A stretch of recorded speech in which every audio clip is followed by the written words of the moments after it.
Hi everybody, Dan Illman, Mike Beer, the DRF.com Formulator Race of the Day for Friday, December the 30th is race number 8 at Laurel. We're going about a mile and a 16th. It's an allowance race, now winners of one other than. And let's take a peek at this field. Again, you can download free Formulator past performances for this race on the Race of the Day event page. Please do download and follow along. Down towards the rail, Mike is the number 1 Super Sharp.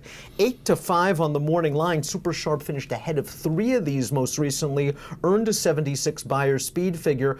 I thought he had a decent enough trip in that race. No real excuse. He was 12-1 that day. He's going to be much shorter here. Right. I thought she ran well in that race. It was second best to a pretty good horse, Clement Shipper from New York, who she just couldn't run down in the stretch. I don't know if you agree with this. I'm perfectly comfortable calling her the horse to beat in this race. She's run some really good races.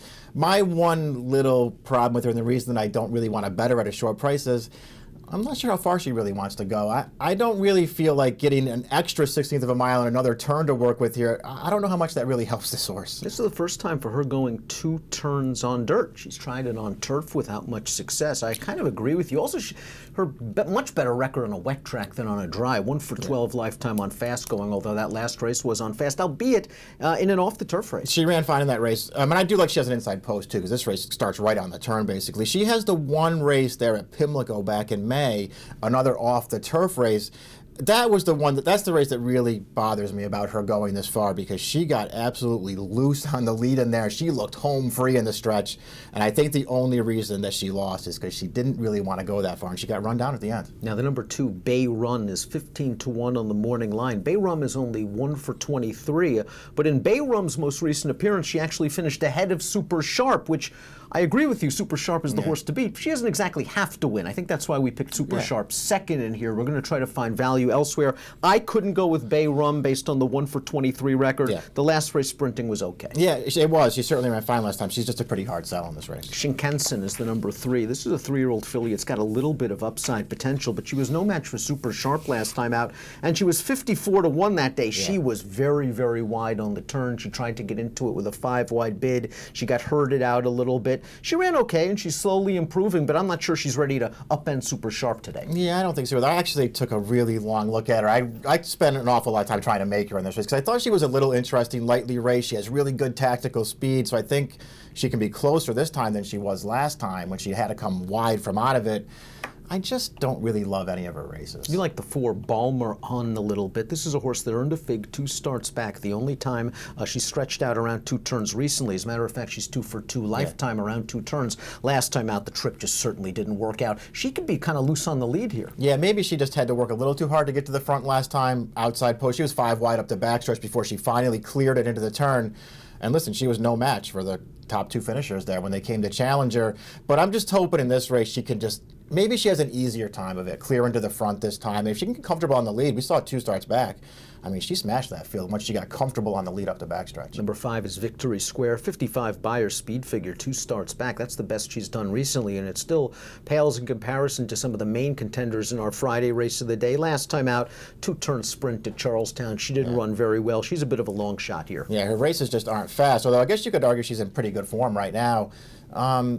I don't know. I guess she just needs this race to fall apart, right? She needs somebody to go with the 4 up on the pacer, because she just wants to make one run from out of it. Number 6, La Bruna Forte, goes out for trainer Kieran McGee, who does very, very well historically with horses going turf to dirt. This horse has run well on dirt in the past. The most recent start back in June, she finished ahead of a couple of next out winners, but she was in only for a 12-5 tag that day. Yeah. This 10-pound bug did have the choice of the 6 and the 5 and chose this horse. Yeah, she seems a little bit cheap, but you know what? She's won 4 races in her life, and she's got some figures on the go back on other surfaces, but she's got some figures that suggest she could be pretty hard on this field. Formulator fact horse is the number 7, Tis a Diamond, a daughter of Tis now, who seems to appreciate getting an opportunity to stretch out in distance. She was a winner last time out. Here's our Formulator fact for trainer Mary Epler. Over the past 4 years with older last out maiden winners on dirt, 25% to 366 ROI. This horse finished ahead of 3 next out winners in her most recent start. I like the way she did it. She wore down an odds-on favorite. Yeah, she did beat 3 next out winners last time. Only the runner-up is actually a pretty